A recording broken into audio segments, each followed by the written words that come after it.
사랑이신 우리 하나님은 이 세상을 사랑하셔서 세상 모든 사람들을 구원하기를 원하십니다.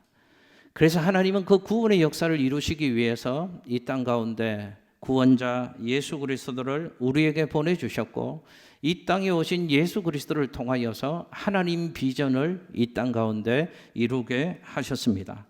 예수님은 이 땅 가운데 오셔서 하나님 나라 운동을 하셨습니다. 그리고 그 비전을 이루기 위한 전략으로 12제자를 세우는 일을 하신 것입니다. 그래서 예수님은 12제자를 선택하시고 12제자를 세우시고 그들을 동역자로 삼으셨습니다.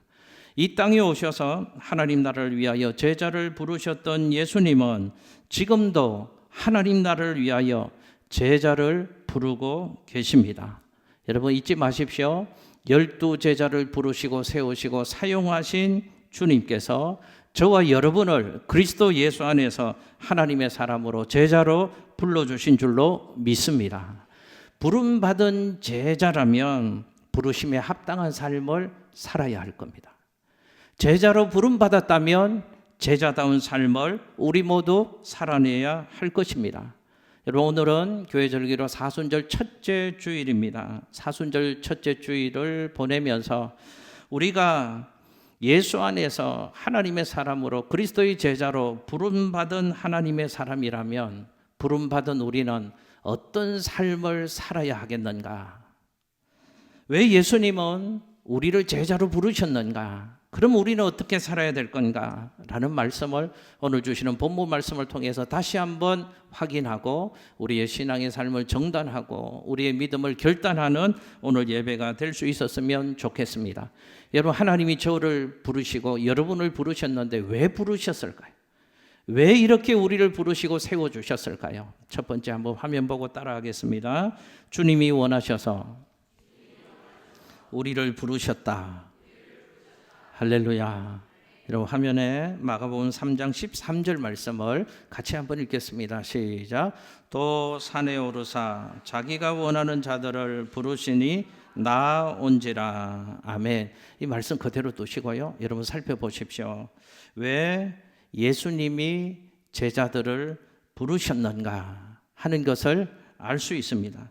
예수님이 어떤 사람들을 부르셨다고요? 예수님 당신이 원하는 자들을 부르셨답니다. 그래서 부름받은 그들이 예수님 앞으로 이렇게 나오게 된 것이라고 성경은 말씀합니다. 여러분 하나님 나라를 위하여 제자들이 필요해서 주님이 제자들을 우리들을 불러주셨다는 겁니다. 그런데 저 말씀을 가만히 보면 좀 이해가 되지 않는 게 있습니다. 여러분 이 땅에 하나님이 예수님을 구원자로 보내셔서 이 땅에 구원자로 오신 예수님이 이 땅을 구원하고 변화시키는 하나님 나라의 일을 해나가시는데 그 전략이 12제자를 세우는 거라고 제가 말씀하셨습니다. 보십시오. 그 중요한 하나님 나라를 위하는 일을 하는 사람으로 12제자를 세우는데 어떻게 부르셨는가를 오늘 읽은 저 화면 말씀에서 얘기를 하는데 자기가 원하는 자들을 부르셨다라고 말씀합니다. 그런데 저 말씀을 가만히 보면 자격을 말씀해 주시지는 않는다는 점을 우리가 좀 눈여겨봐야 합니다. 자격은 말씀하시지 않고 그냥 주님이 원하는 사람들을 부르셨다라고만 말씀하고 있는 것이 좀 특이한 점입니다. 그래서 우리는 알 수 있습니다. 예수님의 부르심은 그분의 주권적인 부르심이구나 하는 것을 우리는 살펴볼 수 있습니다. 여러분 성경을 보면 예수님의 선택과 예수님의 부르심에서 한 가지 분명한 사실을 알 수 있습니다. 예수님이 12제자를 선택하시고 부르시고 세우실 때 그 기준을 성경에서는 말씀하고 있지만 세우신 사람들을 보면 예수님의 기준은 세상 사람들과의 기준과는 판이하게 달랐다 하는 것을 우리는 성경을 통해서 확인해 볼 수 있습니다. 여러분 오늘 본문이 마가복음 3장 13절, 14절, 15절 말씀인데요. 오늘 말씀 이후에 16절 말씀 보면 예수님이 부르시고 세우신 사람들 12명의 제자의 이름을 성경에서 하나하나 기록하고 있습니다. 그런데 그 12명을 기록한 오늘 본문 이후의 성경 말씀의 이야기를 보면 12명 이야기에서 한 가지 공통점이 있구나 하는 것을 발견할 수 있습니다. 그들의 공통점은 이것입니다. 세상적으로는 별 볼 일 없는 사람들이었다 하는 겁니다. 여러분 이해가 되십니까? 그 중요한 하나님 나라의 비전을 이루어가려고 하나님이 독생자 예수 그리스도를 이 땅에 보내주셨다면 그 중요한 일들을 해나갈 만한 탁월한 사람들을 선택하시고 부르시는 게 마땅한 것 아니겠습니까? 그냥 보통 사람으로 될 일이 아니잖아요. 수준도 높게 잡으시고 깐깐한 눈으로 하나하나 고르시고 그래서 선택하시고 불러서 그들에게 하나님 나라의 비전을 공유하시고 그들을 통해서 구원의 역사를 이뤄 가셔야 될 텐데 오늘 말씀해 보면 세상적으로는 별 볼 일 없는 사람들이라고 여겨지는 그들을 예수님이 부르셨다는 겁니다. 그들 대부분이 당시에 변두리지어 갈릴리 출신이 대부분이었고 그들의 직업 또한 사회적으로 멸시받고 천대받는 가난한 어부들이 대부분이었고 당시에 손가락질 받던 세리의 직업을 가진 사람이 있었습니다. 한마디로 예수님이 하나님 나라 운동을 위하여 선택하신 12명의 제자들은 모두가 지극히 평범한 사람들을 예수님이 선택하셨다 하는 것을 알 수 있습니다. 예수님의 이 부르심과 선택하심에서 우리는 먼저 중요한 메시지 하나를 생각해 볼 수 있습니다. 예수님께 붙들리기만 하면 어떤 평범한 사람도 비범한 삶을 살아갈 수 있구나 하는 것을 우리는 배울 수 있습니다. 이 사실을 예수님의 대표적인 제자들에게 예수님이 부르시면서 붙여주신 별명에 관한 이야기가 오늘 본문 이후에 기록되고 있습니다. 먼저 몇 사람의 예를 좀 살펴보겠습니다. 화면에 마가복음 3장 16절 말씀 같이 한번 읽겠습니다. 시작. 이 12를 세우셨으니 시몬에게는 베드로란 이름을 더하셨고 아멘. 누구 얘기하는 겁니까? 베드로 관한 얘기입니다. 그런데 저 부분을 보면 원래 이름이 있었고 별명이 베드로라는 것을 알 수 있습니다. 원래 이름이 뭡니까? 시몬이 원래 이름입니다. 시몬에게 예수님 별명을 붙여주셨습니다. 그 별명이 뭐라고요? 베드로라는 별명을 붙여주셨답니다. 여러분 베드로라는 뜻은 원어의 뜻은 반석이라는 의미입니다. 시몬에게 반석의 별명을 붙여주셨다는 겁니다. 그런데 성경에 관한 조금 주일학교를 다니셔서 또 성경을 좀 읽으셔서 성경에 관한 이해가 조금이라도 있으신 분들은 예수님이 시몬에게 붙여주신 베드로, 반석이라는 별명이 전혀 어울리지 않는 별명을 예수님이 그의 인생 가운데 붙여주셨다는 것을 알 수 있습니다. 시몬이라는 사람은 성경에 보면 성격이 아주 급한 사람입니다. 변덕스러운 사람입니다. 다혈질적인 사람입니다. 제가 우리 모두가 좀 이해할 수 있게 쉽게 좀 편하게 말씀드리는 걸 양해해 주십시오. 베드로의 성격은 지랄 맞은 성격이었습니다. 우락부락하는 성격이었습니다. 그런데 그런 시몬에게 어떤 별명을 예수님이 붙여주셨다고요? 베드로, 반석이라는 무겁고 진중한 이미지의 그 별명을 그 성격이 다혈질적인 죄송합니다. 지랄 맞은 성격의 소유자 시몬에게 너는 반석 베드로가 될 거야 하는 별명을 예수님이 붙여주셨다는 겁니다. 여러분 시몬에게 베드로 반석이라는 별명을 붙여주신 예수님의 의도가 있을 것입니다. 그 의도가 뭘까요? 예수님이 그의 인생 가운데 변덕맞은 베드로, 다혈질적인 베드로 그 인생 가운데 예수님이 역사하셔서 예수님이 은혜 주시고 그를 변화시키시고 그를 다듬어 주셔서 그의 인생을 반석 같은 인생으로 쓰시겠다는 하나님의 의도가 베드로의 인생을 향하여 숨겨져 있다 하는 것을 별명을 붙여주시는 예수님의 이야기를 통해서 발견할 수 있습니다. 그 예수님의 의도대로 예수님께서는 시몬을 예수님의 반석되게 하셨습니다. 초대교회의 기초로 사용하셔서 초대교회의 역사를 그 삶을 통하여 이루어 주셨습니다. 예수님이 붙여주신 베드로라는 별명 속에는 예수님의 기대가 있었구나 하는 것을 우리는 살펴볼 수 있습니다. 불완전한 그였지만 예수님이 다듬으시고 예수님이 새롭게 하셔서 반석같이 안정된 하나님 나라의 기둥 같은 인생으로 멋있게 쓰시겠다는 하나님의 의지가 불러주신 부르심 속에는 담겨져 있구나 하는 것을 우리는 살펴볼 수 있습니다. 여러분 또 한 사람의 얘기를 보겠습니다. 화면에 마가복음 3장 17절 말씀 함께 읽습니다. 또 세베대의 아들 야고보와 야고보의 형제 요한이니 이 둘에게는 보아느게 곧 우레의 아들이란 사람을 더하셨으며. 아멘. 자, 예수님의 핵심적인 두 제자 야고보와 요한에게도 예수님 별명을 붙여주셨답니다. 그 별명이 뭐라고요? 보아느게라는 별명을 붙여주셨답니다. 그 뜻이 뭐라고요? 우레의 아들이란 뜻입니다. 예수님이 야고보와 요한에게는 왜 이 별명을 붙여주셨을까? 성경학자들은 두 사람의 성격과 관련이 있다고 이해를 합니다. 여러분 한 사건을 제가 말씀드릴게요. 누가복음 9장 54절에 보면 예수님께서 제자들과 함께 사마리아인의 한 마을로 들어가시는 이야기가 나옵니다. 그런데 예수님과 제자들을 환영해야 됐었는데 그래야 제자들이 마음도 편하고 제자들도 기분이 좋을 것인데 사마리아인의 한 마을, 그 마을 사람들은 예수님과 제자들을 받아주지 않았습니다. 예수님과 제자들을 쫓아내려고 했습니다. 그때 열받은 제자가 있습니다. 그때 화를 또 부락하고 성질을 부린 제자가 누구였는가 하면 야고보와 요한 형제였다고 성경이 말씀합니다.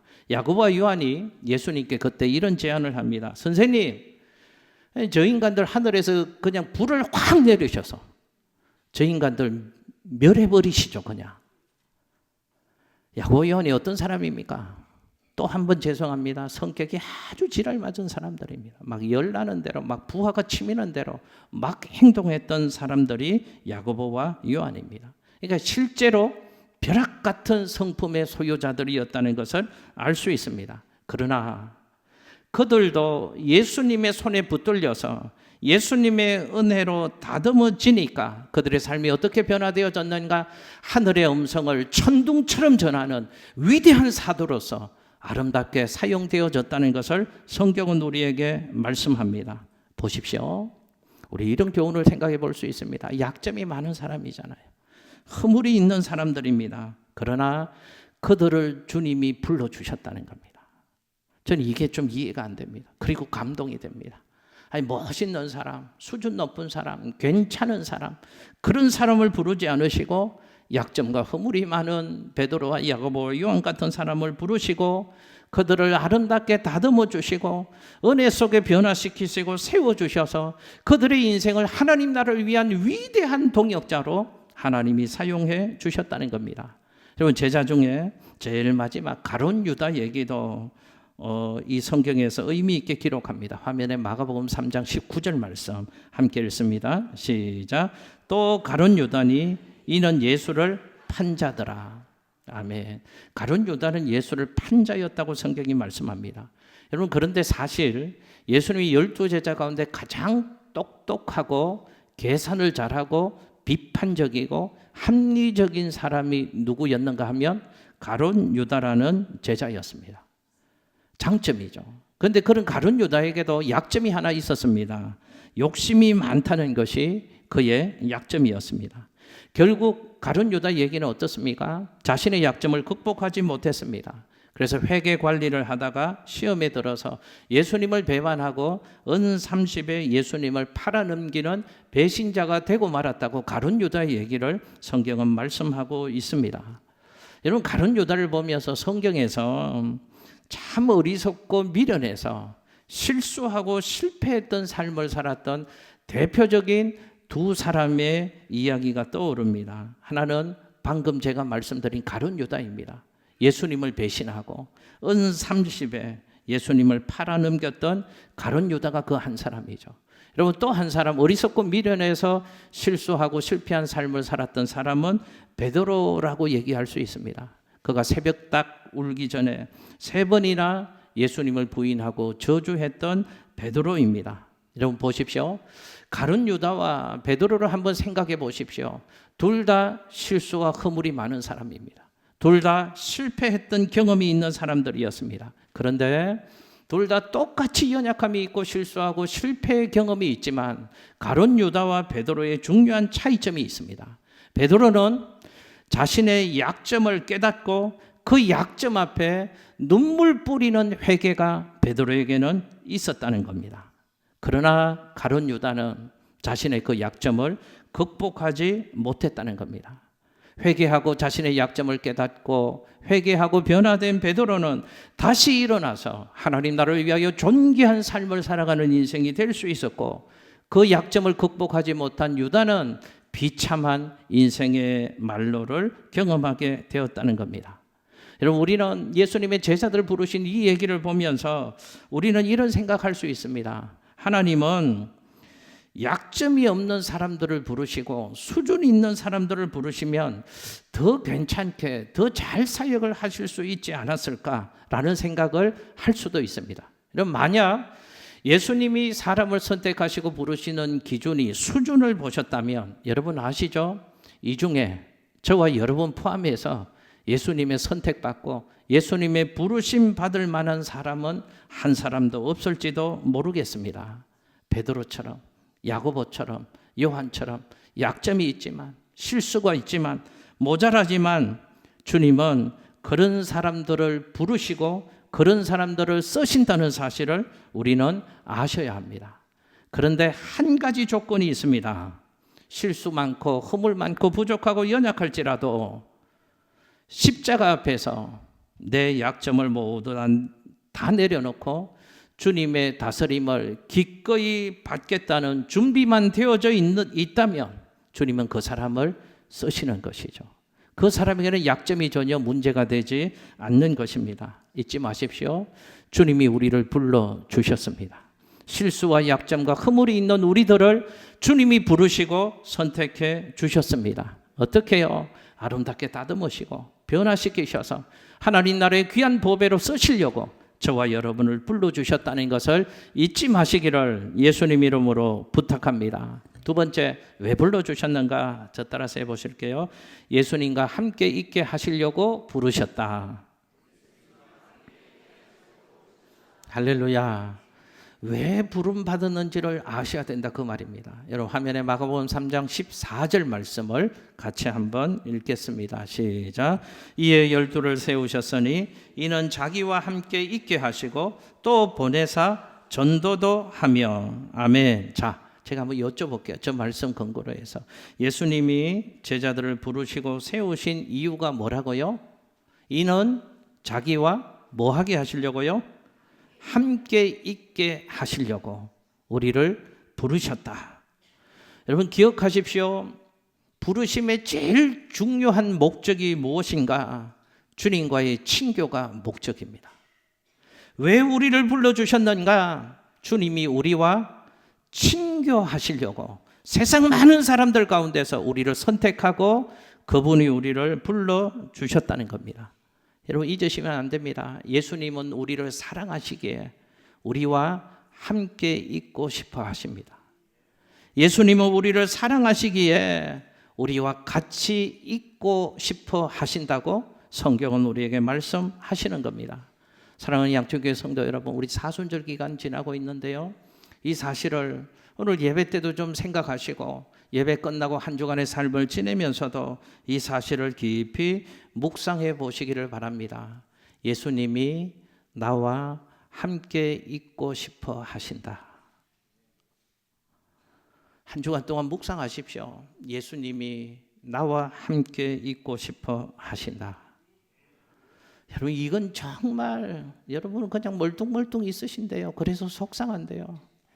이건 정말 감동이고 감격입니다. 누가 나와 함께 있고 싶어 하신다고요? 예수님이 나와 함께 있고 싶어 하신다. 그분이 누구십니까? 그분은 만왕의 왕이시고 그분은 만주의 주가 되시고 역사와 한 인생의 주인이 되시는 분이시며 지존하신 예수 그리스도, 그분께서 저와 여러분을 사랑하신답니다. 저와 여러분과 함께 있고 싶어 하신답니다. 여러분 이런 은혜와 감격이 또 어디 있습니까? 제가 이 말씀을 준비하면서 우리는 사람에게도 귀히 여김받고 누군가 나를 뽑아준다면 감격이잖아요. 제가 예전에 처음 교육 전도서를 할 때 교회 2년 섬겼던 교회가 있습니다. 그 목사님을 존경하고 사랑했습니다. 그 목사님의 목회를 배우고 싶었습니다. 그런데 2년이 지나서 또 사역지를 옮겨가게 되었습니다. 그래서 전도사 또 부목사 하다가 그 목사님이 있는 교회와 같은 노예에서 목회하는 부목사가 되었습니다. 그때 목사님이 어느 모임에서 저를 또 만나셔서 지나가듯 하신 말씀이 제 마음에 남아 있었습니다. 김 목사님, 한번 우리 교회에서 같이 목회하셔야지. 그 말씀을 지나가듯 하셨는데 안 잊혀지는 것 있죠. 목사님이 나를 기억하시네. 목사님이 나를 같이 있고 싶어 하시네. 목사님이 함께 부교역자로 사역하고 싶어 하시네. 얼마나 좋았는지요. 그래서 불러주실 때를 기다렸습니다. 그런데 그분은 은퇴하셨습니다. 불러주시지 못하고 기다리다가 은퇴하셨습니다. 여러분, 은퇴하시고도 또 한 번씩 만날 때마다 목회 잘한다고 격려해 주시는 게 얼마나 힘이 되는데요. 얼마나 기쁨인데. 여러분 보십시오. 사람이 누군가를 같이 있고 싶어하고 귀히 여겨도 우리에게는 큰 힘이 되고 감동이고 감격이잖아요. 그런데 사람 정도가 아니고요, 만왕의 왕이시요 만주의 주가 되시고 인생과 역사의 주인 되신 지존하신 예수 그리스도 그분께서 우리를 사랑하셔서 우리와 함께 있고 싶어 하신답니다. 인격적인 교제와 사귐의 대상으로 저와 여러분을 인정하셔서 우리와 함께 있고 싶어 하신답니다. 우리같이 허물 많고 약점 많고 완악하고 무지한 우리를 사랑하셔서 우리와 친교를 나누고 싶어 하신다고 말씀하는 겁니다. 바울은 이 놀라운 은혜를 깨달아 알았습니다. 그래서 바울은 이런 고백을 합니다. 고린도전서 1장 9절 화면에요. 시작. 너희를 불러 그의 아들 예수 그리스도 우리 주와 더불어 교제하게 하시는 하나님은 미쁘시도다. 아멘. 바울이 이런 고백하는 겁니다. 나같이 나쁜 놈, 나같이 불성실한 놈, 나 같은 인간을 불러서 함께 있고 싶어 하시고 나를 사랑한다고 말씀하시면서 나와 교제하고 싶다고 말하는 그 하나님은 정말로 신실하신 하나님이시다. 그 하나님은 놀라운 분이시다. 바울이 이 고백을 하고 있는 겁니다. 여러분 기억하십시오. 주님의 부르심에는 친교의 목적이 있다 하는 것입니다. 여러분 또 한 번 깊이 생각해 보면 주님이 나와 함께 있고 싶어서 나를 부르셨다. 그 부르심에는 또 다른 더 깊은 목적이 있다는 것을 우리는 생각해 볼 수 있습니다. 보십시오. 같이 있고 싶어 하신다는 의미는 같이 있는 그 기회를 통해서 우리를 훈련하고 싶어 하신다는 뜻이 있다 하는 겁니다. 한 번 더요. 주님이 우리와 같이 있고 싶어 하신다는 그 의미는 주님이 나와 함께 하시면서 나와 함께하는 그 기회를 통해서 우리를 주님이 기뻐하고 원하는 하나님의 사람으로 훈련하고 변화시키고 싶어 하신다는 뜻이 있다 하는 이야기입니다.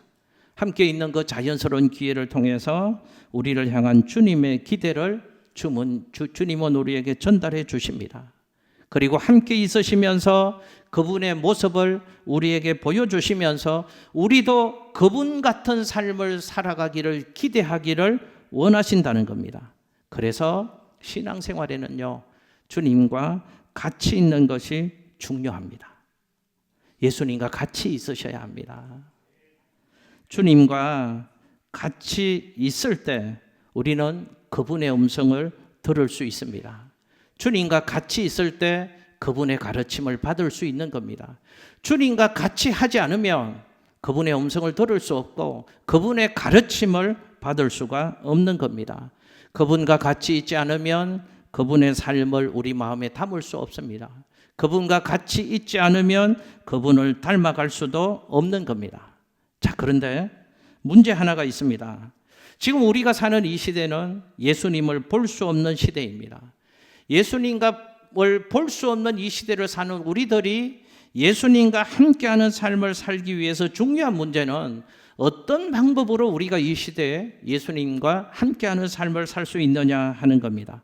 여러분, 오늘 이 시대를 사는 우리들이 주님과 함께 할 수 있는 방법은 두 가지밖에 없습니다. 하나는 말씀이고 하나는 기도입니다. 그래서 제자 훈련에서 가장 기본적이고 중요한 훈련 두 가지가 있습니다. 말씀의 훈련, 기도의 훈련입니다. 여러분 잘 들으셔야 합니다. 성경을 펼치셔야만 나에게 말씀하시는 하나님을 만날 수 있습니다. 성경을 펼치셔야만 내게 들려주시는 주님의 세미한 음성을 들을 수가 있는 겁니다. 여러분 기도할 때만 주님 앞에 나아갈 수 있는 겁니다. 그래서 말씀과 기도로 주님과 함께하는 신앙의 삶을 살 수 있는 겁니다. 그런데 만약 나는 예수님의 부름받은 하나님의 사람이야, 나는 예수님의 제자야 라고 말하면서도 말씀에 대한 애정도 조금도 없고 성경 공부에 조금도 관심이 없다면 그 사람은 잘 점검해보고 심각하게 생각하셔야 합니다. 그 사람은 병든 제자일 가능성이 너무너무 많기 때문에 그렇습니다. 교회는 늘 드나 드는데 주님 앞에 무릎 꿇을 마음도 없고 기도의 목마름이 내 속에서 생겨나지 않다면 그 사람은 뭔가 대단히 잘못된 신앙의 삶을 지금 살아가고 있는 것이 틀림이 없습니다. 그렇게 신앙생활하면 안 되는 겁니다. 우리는 말씀과 기도 훈련을 통해서 주님과 함께 할 수 있게 되어지는 겁니다. 주님과 함께하는 그 기회를 통해서 주님이 원하시는 일체의 훈련을 우리는 주님으로부터 받게 되어지는 제자로 살아갈 수 있게 되어지는 겁니다. 그런데 말씀과 기도 훈련에서 꼭 기억해야 될 것이 있습니다. 균형이 중요하다 하는 것을 잊지 마십시오. 여러분 신앙의 삶은 주님과 말씀과 기도로 함께하는 삶인데 말씀과 기도로 함께하는 삶에서 균형이 중요하다 하는 사실입니다. 여러분 우리 주변에도 많이 보시잖아요. 어떤 분들은 말씀은 많이 읽는데 그 삶 가운데 기도가 전혀 없습니다. 또 어떤 분들은 기도는 많이 하는데 성경은 덮어놓고 펴지를 않습니다.